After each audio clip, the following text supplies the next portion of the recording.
everyone, welcome to another edition of Tuesday Night Live. We hope you've had an amazing Easter weekend. We're coming to you live from the gallery over Facebook and YouTube now. And we've got an action-packed episode for you today, so stay with us for the next 30 minutes. And don't forget, you can comment below on either the Facebook or YouTube feeds, whichever platform you're on. If you can put your name so we know who's commenting, and we're going to come back to those comments later on the show. So every month we try and find a different way to give out these Amazon vouchers, and so for this month we've found something interesting for you to decide. So this month, for a chance to win, you need to guess and identify who is in these pictures, this dynamic duo. Take it away, Brandon. And so here's a hint. One of these people is not far away from me right now. I wonder who that could be, and which one it is. Okay, so you've until 12 o'clock on Friday to work out the answer. Remember, this can get you £15 of Amazon vouchers. Simply put what you think is the answer in the feed below, and we'll announce the winner shortly after. But now it is time, as always, to go over to Sahar to find out what has happened in Nash House News during the month of March. Take it away, Brandon. Thank you, Steve. So in March, spring came to the collective. Terrace workouts are back on, and here's Marlon with more info. So it's just a 50-minute workout. It's an exercise to music class, and we target the full body, and there's a track allocated to specific muscle groups of the body. The gym's open April 12, so I'm just doing 4 sessions until the gyms reopen. So session 3 will be Tuesday at 1 p.m. and the last session will be Thursday at 1 p.m. weather permitting, of course. Yeah, pretty good. It does a decent job. And if that isn't causing a big enough spike in the building's testosterone levels, the collective football team had their first match of the season last week. Here's Carl with more information. We have a football team in the building. We are still looking for players. We are looking for female players to make this a little bit more diverse. All in all, it was a great match. Great players. I just think we need to get to know each other more, talk to each other more. And our Gary Cam has been doing the rounds again last month, being a fly on the wall, finding out what's been going on around us. Here's what's recorded.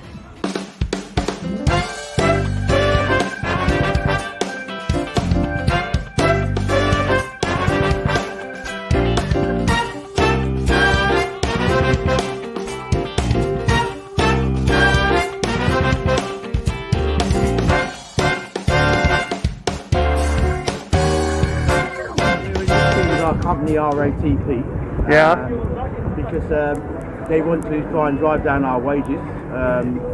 So we've been in pay talks with them for the last nearly 2 years now. Wow. Back to the studio, Steve. Thank you, Sahar. So, as you know, every month we connect with Canary Wharf to see what's going on down there, seeing if they have just as many great events as we do. So, here we go. Yeah. Thanks, Take Ben. it away. Hi, I'm Alexa. I'm one of the ambassadors at the Collective Canary Wharf, and one of the events that we host here is the Sunday Afternoon Tea. So as you can see, we get a large selection of cakes, and members can come down, grab some cake, grab some coffee or tea or even hot chocolate, and go about their day. It's a great way to go away with the Sunday blues ahead of the week, and we hope to see you around soon. Hi everyone, my name is Fiorella. I've been living here in the collective for over a year now, and I'm the owner of Fiori Bakery. I'm supplying all the treats for the afternoon tea here in the collective, so you can come and enjoy them every Sunday from 4 p.m. And actually I do also bake celebration cakes, treats and everything you need. You can directly contact me. I'll be happy to help you out. And I offer vegan and gluten-free options for all of you that have any dietary restrictions. So yeah, well, whatever you need, just reach me out. I'll be happy to help you. My name is Petra. I'm one of the ambassadors, and I just wanted to let you know about this event that we organized where we partner up with C-Press to get us some really lovely juices that can boost our immunity. We are, after all, going through a pandemic, so it'd be really nice to look after ourselves. Come and join us, whatever you'd like. So for today's morning juice event, we partnered up with C-Press, and these are the boosters that we're giving out today. So this was a ginger booster, It's a cold press shot. It's actually quite good because it's based all in, you know, raising your defenses and like making you healthier, which is something that we're all looking for here during the pandemic. And it's a combination of cold pressed ginger, apple, and lemon. So very few ingredients, nothing hidden in there. We're gonna give it a try and see. It's actually quite good. There's a lot of tang in there, but you can really taste the ginger in it. It's like very fiery and very cleansing, and just overall, you know, very good. Hi, good morning and welcome to the Collective Canary Wharf's morning coffee. Each Monday morning we have a specialty coffee grind which changes every week, and we offer for our members to come grab their coffee and start their week. It's a great way to chit chat, to wake up a little bit after the weekend, and it's nice to try different coffees every single week. Hope to see you around. Yes. Good evening, fellow members of the Collective. Here we are in the Collective Canary Wharf, and we would like to welcome you to the XXX event, and we wish you were here. We would like to give you just a sneak peek of what is going to happen this side. So we have our goodie bags, or some of them at least, and I am actually ready for tonight, and I have one of our main prizes, which is a bondage set that you use around your neck and around your arms or your legs, depending on what you're into. So try and check us out next time. Bye. Wow, so we've got coffee, they've got bondage workshop. Do they have the bondage workshop every week? They do, Monday morning Wow. with coffee and cake. We need to go over that. I think this next series we should do over there. We are. Watch this space. We will not be coming from here soon. We'll be coming from Canary Wharf. Canary Wharf, we want to come over. Thank you for that, Canary Wharf ambassadors. Now, as you all know, life here at Old Oak is full of its trials and tribulations, but you're never on your own. Help is always on hand in the shape and form of Aunt Sally. Here she is with her words of wisdom for your issues and problems this month.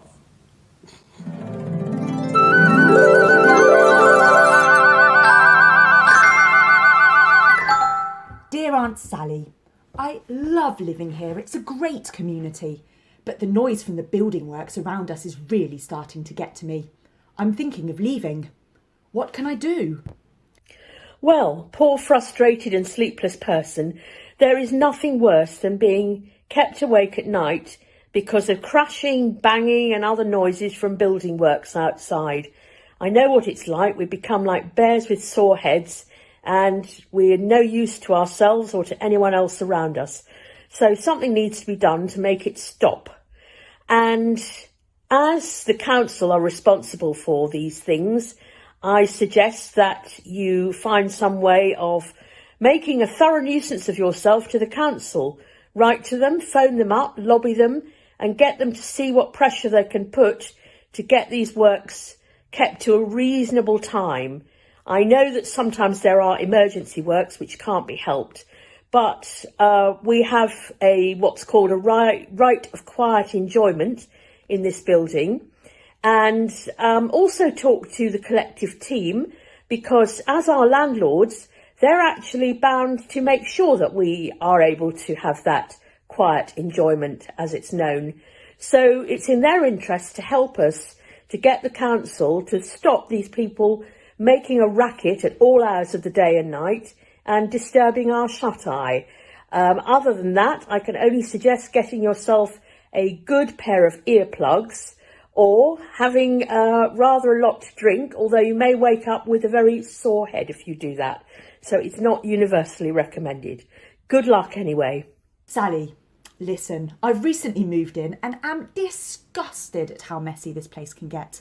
This morning the kitchen was left in a foul state. Isn't there supposed to be cleaners? What the is going on?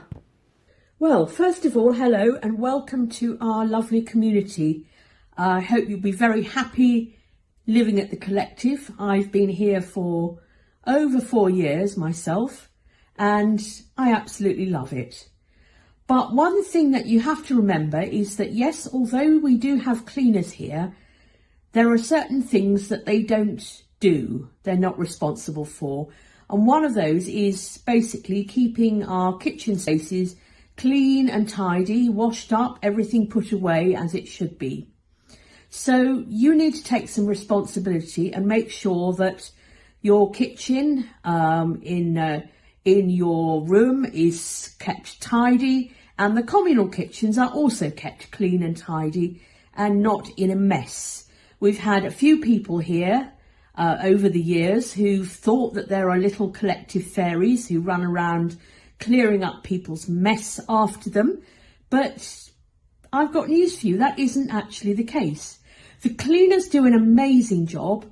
They leave the rooms spotless. They also do a fantastic job around the communal areas, but they have a strict timetable to keep to. They work immensely hard and very fast, and they simply don't have time to clean up everyone's messes in the kitchen. So you've got to step up to the plate and be responsible for clearing everything up yourself. And if you see the place is in a mess and you know who's done it, then, you know, a sharp word and a boot in the bottom to the culprits would go down very well, I think. So good luck, and hopefully your spaces will be clean and tidy. Dear Sally, I've lived here for several years now and getting really concerned about the violent crime in the area. I nearly had my bike stolen recently. Is it safe to live here? I'm thinking of relocating to outside London. Please help me. I don't know what to do, but I'm really scared. Well, like you, I've lived at the collective for several years now, and yes, I would say that the level of crime has increased a little bit from when I was first here. It's, I think, not one of the most dangerous areas of London, but it's not by any means one of the safest areas either, and it's by no means a sleepy village. Have a look at the Metropolitan Police's website and you'll see that top reported crimes for February included 39 harassments, 36 thefts from a vehicle and 19 miscellaneous thefts. So that certainly includes bicycles. So I think a little bit of care is needed. Common sense precautions, really. Make sure that your bike is adequately protected. You may feel that if it's a fold-up bike, you want to keep it in your room at night. Otherwise, make sure it's securely locked up and put in the bike shed, and that the bike shed door is securely closed when you leave it, because otherwise people can get in. I would say make sure when you go out, particularly at night, that you make sure you can see what's going on around you. Be alert to any dangers. If you are fearful at all, then talk to people here at the collective, either members of the team or other residents who have experience in dealing with these things. There are plenty of people around who will help you and hopefully reassure you. It's, as I say, not the most frightening place in the world, but it's not a sleepy village either, so just a bit of common sense is needed, and hopefully you should be okay.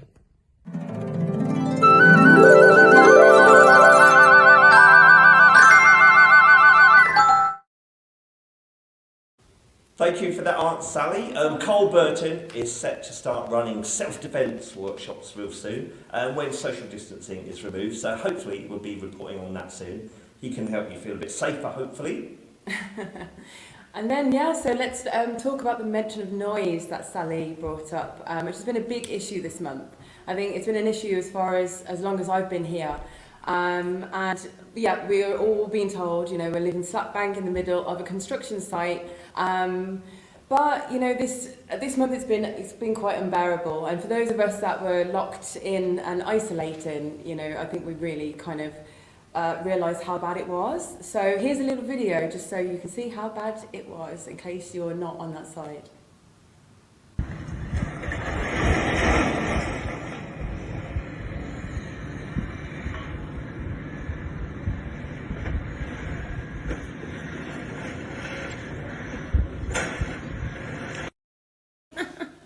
Apparently it's louder than that, according to Lisa. We are right by the recycling plant. So that was filmed by Laura Vida at 6 a.m. last Thursday, which woke her up. She said, who needs an alarm clock in this place when you've got the recycling plant waking up? sometimes at 3:30, 4 a.m.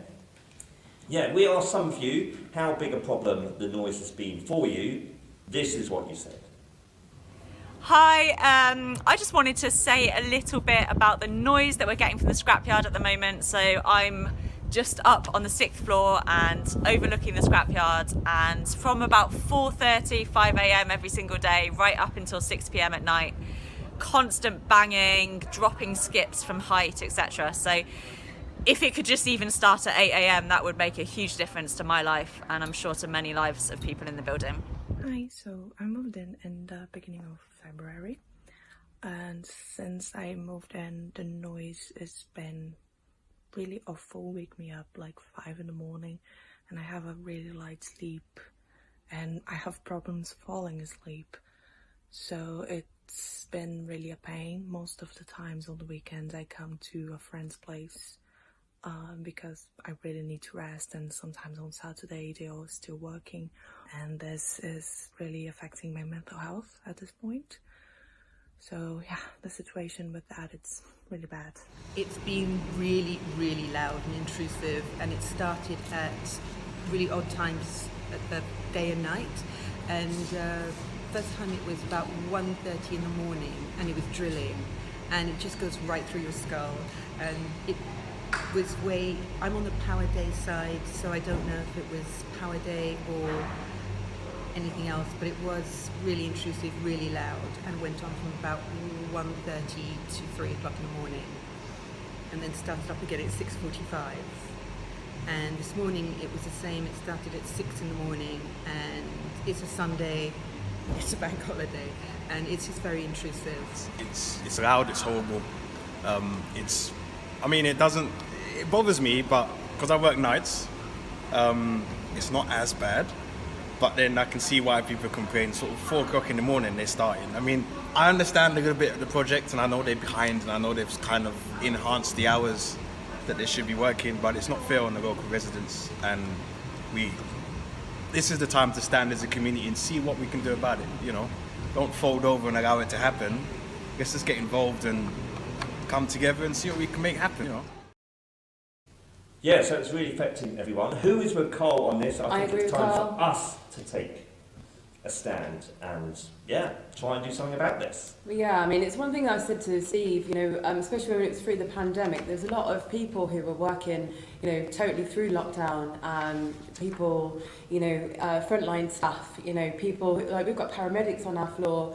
I was working in theatres, we were working late shifts and early shifts, and this noise was going on through the night. People laugh about it, but it was actually driving me nuts. I lost my mind when we were quarantined for the 10 days. It was a lot. I think there's nothing worse as well than having interrupted sleep. I had that this weekend thanks to a dodgy trifle from Tesco. It wasn't so much a trifle, more the lack of sleep. I'm just a zombie the next day, and if you have a few days of being in zombie mode, you just cannot function. You just feel half the person you're not even half, quarter of the person you actually are. And like Laura said, if it's constant getting woken up, it can be disastrous. Yeah, so we feel for we've felt for the people who have been sharing here, and we've been listening to quite a lot of the members who have been struggling. So this is why we featured this in this episode. And we've been pushing as much as we can for the collective to back us up a bit, and support us on this. I think it's one thing to say that we live in a city and we have to expect noise, but actually I don't think that this isn't acceptable. Yeah. And I think one person here and there, complaining to the council, isn't really going to get us very far. So I agree with what Carl was saying, and I think me and Steve wanting to kind of push this and bring people together, and I think together we're louder and we can make something happen. We need to make this a collective campaign. Go big on this. So Heidi did post on the app. She's contacted the council recently, and they have confirmed that the noise should not fall outside of 8 a.m. and 6 p.m. Monday to Friday, 8 a.m. to 1 p.m. Saturday, and there should be no noise on Sunday. As we all know, that's not the case. It's interesting, because talking with Chandra mentioned that since he's been living here, he uses industrial strength earplugs, which apparently he said he was sort of informed of them by a guy that he knows that lives on some army base or something, right next to Harrier jets taking off, and wearing these earplugs, it completely blocks out the noise of like low-flying aeroplanes. But Harriet said that wearing earplugs too much is bad because it stops the earwax naturally coming out of your ears. Yeah, and I think as well, you've got natural hairs in your ears, haven't you? Like what's it called, cilia in your ears, which helps with the balance. So, yeah, I think we should find other ways than industrial plug-in areas, like 24/7. Yeah, so Heidi did she posted on the app as well, but Brandon, if you could show them on the screen now and put them in the Facebook feed. Yeah, so there is HS2 complaints that we can email, and Patricia Thompson, if we all email her, what you guys, let's get involved with this, put your comments and suggestions on the feed below. Is there anyone that's, there are legal people that live here, can you tell us what kind of wording, maybe compose a template email that we can all use and slightly change, paste that in the feed below that we can all use and send to these people. We've also got Brent's MP is Barry Gardner. We can email him. Brandon, if you can put his email address. Yeah, local politicians, I think it's good to get involved. It's just harass these people. Even the press. There's been talk about, actually, that could be something of use as well. The press are desperate for stories, especially bad news press. They want a scandal, they want outrage. So our local newspaper is the Brent and Kilburn Times. We've got the editor's detail and reporter's details going on the screen below. Brandon, if you could put that in the feed below as well. Let's get active on this. Share your opinions and comments below on the feed, and we're going to keep going on this. So, peaceful protest. Yes, so, but let's no writing. We are a collective. We are not individuals. So, but it seems, as always, life here is very colourful. Noise is not the only point of contention recently. The laundry issue has reared its head again. Laundry etiquette. You took my words out. I know, so I just realised I've been stealing your books. We actually write a script, believe it or not. So. But yeah, Steve, that's true. We're wondering, should there be a policy about laundry in place? Do you remove people's clothes at a certain time? How long do you wait? What are the thoughts on that? Yeah, well, I went out and harassed some of you during the weekend's beautiful sunshine. This is what you said on this topic. Yeah, I think we should have a rule that everyone, follows. We should be able to take it out, put it on the side, and then other people can use it. Because there's a lot of people living in this building, and it's unfair for people to wait around. So. I think the policy should be you can take it out and leave a camera on the side for someone, so we're not wasting anyone's time. No, we don't need a policy. Just be relaxed. If I come down and there's clothes in the thing, I'll just wait, come back in 20 minutes, half an hour, whatever. I think there should be a 10-minute rule. Especially when all the machines have been taken up. Yeah, for sure. I think it should be allowed to remove somebody's washing and obviously put it in a nice place. Yeah. Top tip is to do laundry midweek, and then that way I have never ever had any problems. Get to the laundry room around 10 o'clock, finish off around midday. No problems at all. I think people should set alarms and come when their damn clothes are finished. That's what I think. I just stay in the laundry room when my clothes are going out. Let's take my laptop and I'm just in there because I don't want anyone to touch my clothes. No, by the way, don't put this on the group. I understand people's frustrations. I wouldn't want anyone taking my clothes out and moving them to another washer or dryer. But personally, what I tend to do is I see the time on the washing machine or the dryer when it comes up. I set an old school timer on my phone and make sure I'm a couple minutes early for when it's done. So I can understand the frustration, but I think there are ways around it. Look, we're all adults at the end of the day. As long as you're not leaving people's stuff on the floor and making it more dirty, then, just put it on the sides, put it on the chair. If there's an empty dryer, put it in the dryer. Just use it. Because sometimes people are busy, you've got things to do. Don't wait around for 10 minutes. Just my opinion. As you know, I've only been here for 2 months, right? And the first thing someone told me was, hey, you better get your clothes out of the dryer and the washer on time or else it's going to kick off. So yeah, guys, it's all about respect, doing things for others. That's the co-living lifestyle, You got to sacrifice yourself, be on time, guys. You got a timer. We're in third world, this is the 21st century. Put your timer on, you got to have integrity, and that's it, The truth is that the timers in the app are not actually accurate. They'll say it's ready when it's not, so people actually give up. They go back to their rooms and they come back later. But some other people might be in a rush, so everything is like full. Like naturally, you remove the clothes from the laundrette if they're ready, and you put in the buckets. That's why they are there. And I think people shouldn't feel upset about that, because we live in a community and we all need to wash our clothes and dry them up. And that's my opinion. It's a bit weird. This is even a point of discussion. It's just put your laundry in, get it washed, get it out. Down an alarm, and then because I don't want the idea of people touching my clothes as well, because you already wash it once and you don't want to wash it a second time. Yeah, I guess, but just don't go over the top. Like, be respectful. Yeah. I think the policy should be like, if all of them are busy and there's still one is finished, I think you should just remove the clothes, because that person, I think, is being unpolite with the rest of the community, basically. If you know, like, your clothes is finished, you just grab it out and leave the machine empty, let's say that. No, just complain on Facebook until somebody comes and moves it for you. Should you move it? No, probably not. I don't think you should touch somebody's washing.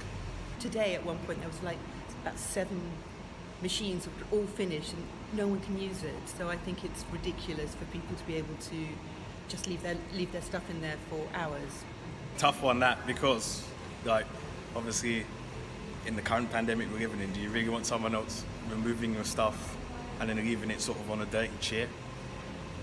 I'd be a bit upset, to be fair. I mean, it's human nature that you might forget that you've got your laundry in, you know, but set an alarm or use the app and it reminds you. Well, this is a tricky one. I know a lot of people believe that you should take the stuff out of the machines once they're done, and I think once it's gone past 10 or 15 minutes, yes, absolutely, but you've got to be really careful, because obviously people don't want people with their germy hands, you know, putting their mitts all over their unmentionables. That would be a terrible thing to do. So I think you've got to make every effort to contact the person before you have to take the stuff out of the dryers. But I think people need to set timers for themselves. I think it's not a difficult thing to do. I do it, and I'm sure everybody else can. Set a timer on your phone and make sure that you're back up there to take your washing out, and then everybody will be happy. So who would have thought the laundrette would be such a hot topic? Wow, I've never heard laundry being talked about for so long. Interesting. We've been told we've got a bit orange, and that's the fault of the webcam we're using, not a result of sunbathing too much over the weekend. We didn't fake tan before this episode. So what do you think should be? What do you think should happen in regards to the laundrette? Should there be a laundry policy? Some people were saying leave it 10 minutes and then move clothes. How do you know 10 minutes has passed? The machines have timers on. The apps has a timer. Surely that's pointing us to the solution. Use the timer. The only reason we brought this issue up on the show tonight is because at the weekend I saw it kick off in the laundry. I thought, drama. So maybe discuss this further at the community table. What a topic. Let's talk more about this, please. Yes. Now, every month we are going to put the spotlight on one of the many clubs and events running in the building. This month we have chosen the Business Hive Mind event, which is run by Lisa. Well, by us. So naturally, we're going to talk about it. Yeah. Lisa, tell us more about the Business Hive Mind, what's it all about? So, the Business Hive Mind was my idea to bring to the collective, but me and Steve host it. We're hosting it every fortnight, and what we've run with, we're just kind of like being open really as to what works and what people want. Obviously we can't do it in person, so there's only so much networking you can do over a computer screen. So we've tried to do the best that we can to give one person a chance to share about themselves and about their business or where they're at. And so we give 2 people a chance to do that, and then we give another amount of time for everyone to kind of openly talk and network. And it's been really, really well. We've been having so we call it a member spotlight. And that's basically, it's not just, you know, I think a lot of people have apprehensions about it being a business hive mind. Originally, when we set this up, when we were doing it in person, it was around, you know, walking people through masterminds, how to grow their business and kind of like get the support and the resources that they need in order to, you know, accelerate in their business. Whereas now, you know, given where we're at with the pandemic, lots of people's different situations changing. We've opened it out to be for anything really relating to business development, professional growth, you know, entrepreneurship, a business idea, or, you know, a kind of a plan in the making, or actually to grow your business. So it's really open, and we've had some really amazing shares actually, haven't we, Steve? Like, yeah. Lots of interesting, you know, from you know, in the film industry, kind of an app idea to Steve's app, the first online TV drama school, to actually I shared about mine last week, my life coaching, and I used to run retreats around the world, which can't happen at the moment, so kind of looking at how I can pivot and bring that to virtual, and so we kind of just share about it then and get any kind of insights or ideas or suggestions that other people in the call can give, and it has been really insightful and really beneficial for those people that share. I think it's really good rehearsal space, because yeah. you know, if you have got a business concept that you're going to take out into the wider world, you have to get used to talking about it, you have to get confident, and you have to have a structure that you have to make sure you're engaging, and this gives you that room to practice and get feedback and improve. Exactly, yeah. I mean, and that's the thing as well. If you've got an idea of a business that you want to create, or a project, or, you know, some kind of collaboration, if you keep it internalized, it's not going to, you know, come into fruition. I think there's something about actually sharing about these ideas openly and actually getting the traction and momentum going that actually brings them about into reality. So, you know, I think even if it's just talking around an idea, we had a member who talked about a yoga, you know, clothing line that was just an idea we had, which is actually getting some traction now from that. So we would just wanted to share actually. So we're still looking for, you know, people to spotlight. We have one person that has been confirmed for our next one, which is on Thursday. Thursday at 7 p.m. and it's every fortnight. So all you need to do is just get in touch with us, share, you know, give us a bit of a insight into what you want to share about, and we can give you that space. Another thing we are going to do, we're going to be bringing our Business Hive Mind onto Clubhouse, which is a really amazing app. It's almost like a virtual radio station that we just feel like is pioneering the, you know, the kind of the growth at the moment. So we just want to have a play around with that. So any of you that's on Clubhouse and you want to join us, we'll be giving the link in the recording, I guess. Yeah.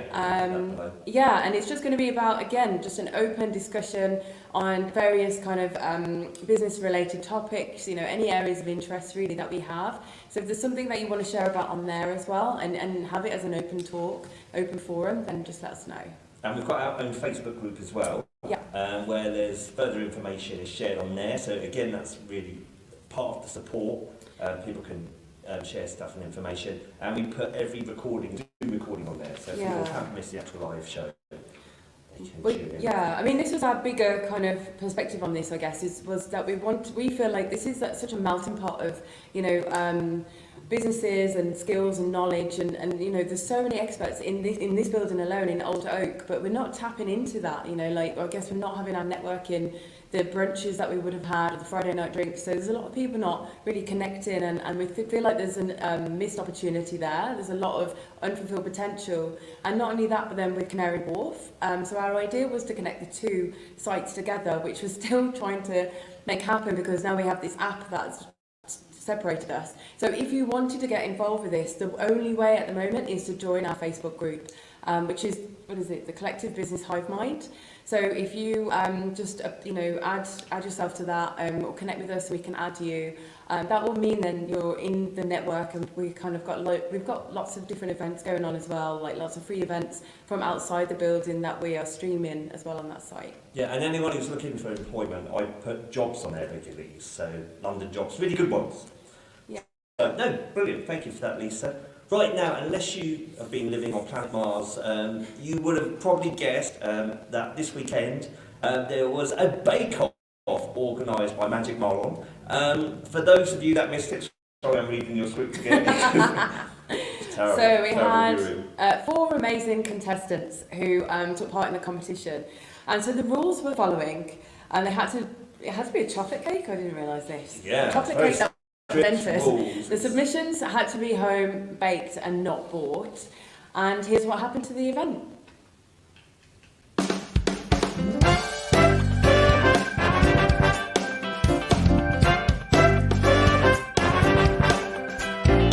Presentation for me would be number 1, the Easter eggs. It looks really, really good.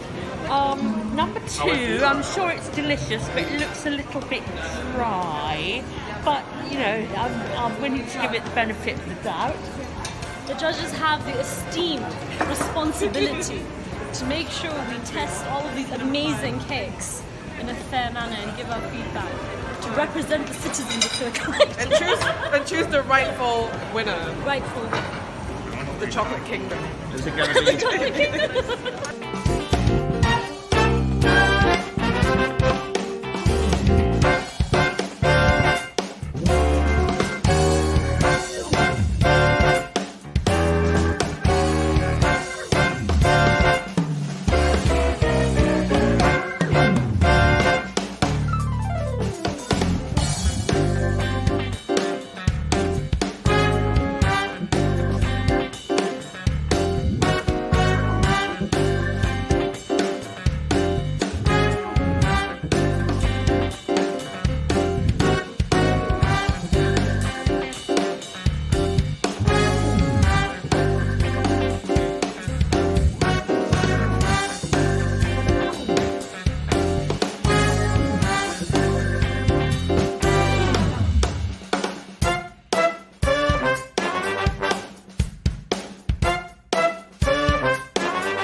I've never witnessed such an intense cake contest ever.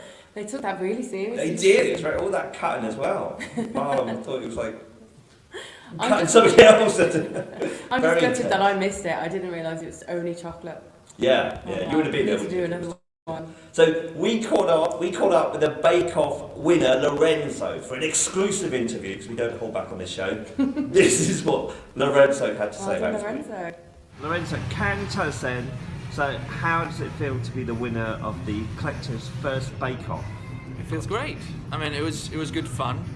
I knew I had a good recipe. I didn't know I had a great recipe. Also, considering it's vegan, it's gluten-free, you know, we've used it another couple of times where, you know, to bring to places and just demonstrate it's perfectly doable and very tasty. So so are you an experienced cook then? Well, I like cooking. I wouldn't say I have a, you know, life is the experience at the end. So, you know, whenever I can, especially during the weekend, I'll try and cook instead of using, you know, other methods or takeaways or anything like that. Yeah. Okay, and to give people in the future a chance of beating you, and maybe next year's competition, what was the secret ingredients? What did you put in winning cake? Yeah, definitely love. Love was the secret towards ingredient. everybody, towards the planet. Yeah, you know, I think it's just be passionate about what you're doing when you're doing it. That'll be the thing, I think. Brilliant. And are you a fan of chocolate cakes? Because that was the brief, wasn't it? Yes, I am a fan. Although I like other cakes as well, like, you know, a bit more fruity cakes or with other sorts of creams in it. But yeah, chocolate cake is a good staple. Cool. And what everyone wants to know, what are you going to do with the winning voucher? Well, I think I'll get some more tools for cooking. You know, a couple of different tins and stuff like that. And yeah, something to get even better. Why not? That's cool. Thanks so much. Well done, Lorenzo.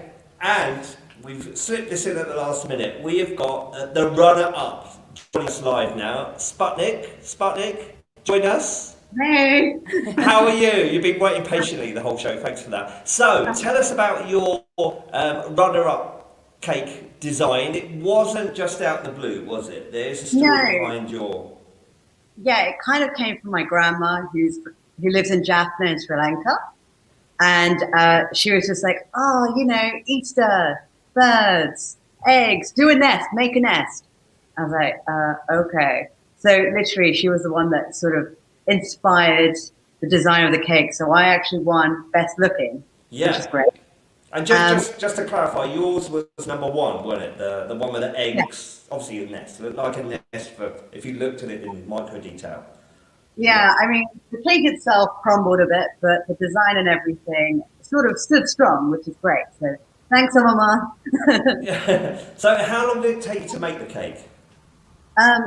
It took the best part of a good couple of hours. Basically, I baked it the night before, then did the crumb coating, and then made the ganache, put that on, but unfortunately didn't put it on as thick. And then decorating, sort of did as much as I could. A couple of hours, I think maybe 4 or 5 hours. So it wasn't bought from Tesco then, or Sainsbury's? No. Cool. I love baking, not chocolate cakes, but I like baking cakes. So so it was good. No, brilliant. Thank you so much. Thank you so much for entering. Well And done. well done on coming runner up. And I'm sure everyone that ate the cake, I had a dodgy stomach yesterday, so for the first time in my life, I could not eat the freebies available from the collective. But everyone that ate the cake looked like they were really enjoying it. So here's to you. And well done to the other people, Magic Ben and Sandra. That was great entries. Thank you, Sputnik. Cool, right, we are nearly at the end of the show now. What have we got? I've lost my place. Just comments. It's comments. What comments, Brandon, have been posted? You can choose the ones that Some you... new ones here. What's that say? We look really... Oh, what's that? No, the cake looks really The good. cake. We've had comments about us looking very orange Someone in the background has just reminded us of something really exciting. We've got the blind date. We've got blind date coming up on Sunday at 6:30. The winners, those people that are being put forward to it are going to be informed tomorrow. So watch your email box if you have applied. Anything else that we need to say? I think we're at the end. That's it. We've got many great comments. Thanks everybody for getting involved. Lots of orange apparently, comments. don't eat Tesco trifle in the future. I don't think it was Tesco's fault. I think it was Steve's. It was in the reduced section. But thank you everyone for watching us. Yeah. And we'll see you next time. Yeah, have a really good April, and we'll be back in May with the start of the Collective's Got Talent. And also, this will be when things will be starting to open up as well. So there'll be lots of things to report back on. Yeah. Cool. Have a good evening. Catch you later. Thanks.